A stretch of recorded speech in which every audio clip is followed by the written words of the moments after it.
Hey guys, welcome back to the channel. Today I'm at Chris's house and we are finally getting started on the long arms. It's gonna be a couple parts because today we only plan on doing the cross member. So the cross member, it goes right underneath the transmission. It actually connects to the transmission mount. So we will be replacing the transmission mount as well. Since we're already gonna be there, might as well do it. The cross member connects to mostly all the stock points. There are a couple things you have to drill out. So let's get right into it and see what this project entails. I hope it's not too hard. So we have the iron rock long arms. These are the mounts. This is for the one that goes on the driver's side, I believe. And this one goes on the passenger side. And that right there is the cross member. And we're gonna start with taking everything off. Since we are changing out the arms today, we're just putting in the cross member. We're actually just gonna do it like how it is right now. Just put the jack under the transmission to hold it. And that should give us enough room for us to work under there. What do you think, Chris? Should be an easy job. Should be easy, so let's do it. Okay, so the first thing we did is on the bottom we power washed it just so we have something clean, so we're not getting dirt in our face like we always do. And what I'm gonna do right now is actually put some PB Blaster or WD-40, whatever we have here, on the bolts that I'm gonna be taking off. That way it's easier and we're not struggling. But before we do any of that, we're gonna need some energy drinks, so you know, something light just to wake us up. Also, Milwaukee everything. Look at Chris. Woo!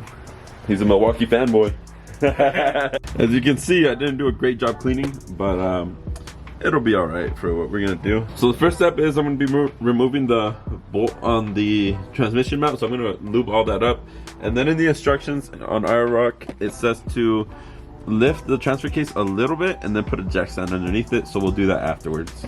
So my Jeep, it looks like the fuel line was replaced. I think this is the fuel line.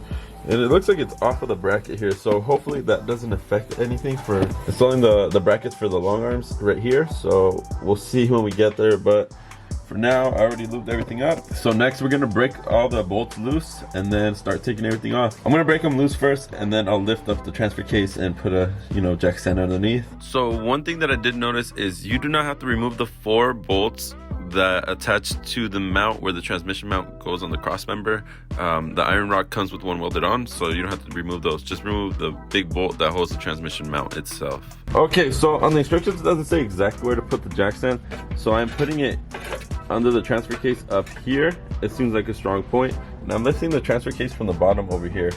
So lifting it up, I'm using this jack stand, which is, I trust, it's heavy duty, so I trust it. Now I'm just gonna get out of underneath the bottom here and then lower it, and hopefully it holds and nothing breaks. Lower it. All right, so Chris is gonna lower it and let's see what happens. Hopefully it holds. Slowly lower it. Go. All right, it's on the jack stand. All right, so we should be good to go. Let's see if I can make it brighter for you guys. It's like right there. Yeah, it looks like it's on there good. It's holding it up. So now we could take the cross member out and we should be good after that. Okay, and since we are already gonna be down here in the transmission area, I did get a new mount. I got this new transmission mount. I would recommend just replacing it now since you're gonna have everything apart. Make sure to pick one up so you can replace it. Pretty easy, 4 bolts, and that's it. That's all it takes. Right here you can see a difference though. I think this one looks more heavy duty than this one. I don't know for what reason. I got this one out of Riley's, but we're gonna go ahead and put it in. Make sure you use some thread locker on there and tighten it up to spec. All right, so there we have the new transmission mount, and we're tightening it up to 35 foot-pounds of torque. We put blue thread locker on there too. And yeah, so we're gonna continue with the mount. Okay, so here I have laid out all the bolts.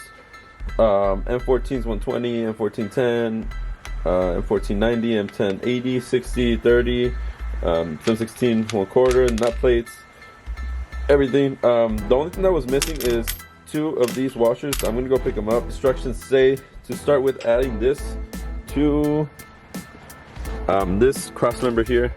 Calls for putting the mounts first so we can line it up and drill out the 2 holes for the nut plates. So let's go ahead and do that. Okay, so Iron Rock states that you have to take off these plastic clips. There's 2 of them, one around here and then one over here. Take both off. On the mount, this mount here, it comes with the rubber piece. So I think I have an aftermarket fuel line here and it's off by a lot. Like, it wasn't even in the clips. So this is putting a lot of pressure on here.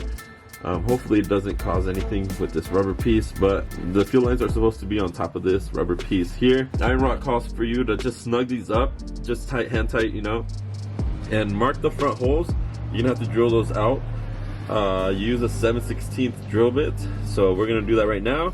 I'm gonna remove these bolts. I already marked it, so yeah, let's go ahead and do that. Drill those out, and then we have to put in the nut plate, I guess, through this hole here. It seems like a pain, but it's part of the job, so we're gonna try it out and see how it goes. I removed the mount. I made the holes already. Now this is the tricky part. You're supposed to put this into here.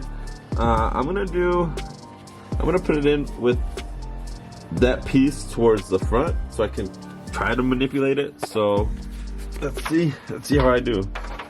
So I'm just gonna toss it in there. Okay, so I got it lined up now. I put one screw in here and I kind of just tightened it until I was able to push up and move it. Now I'm able to do this side.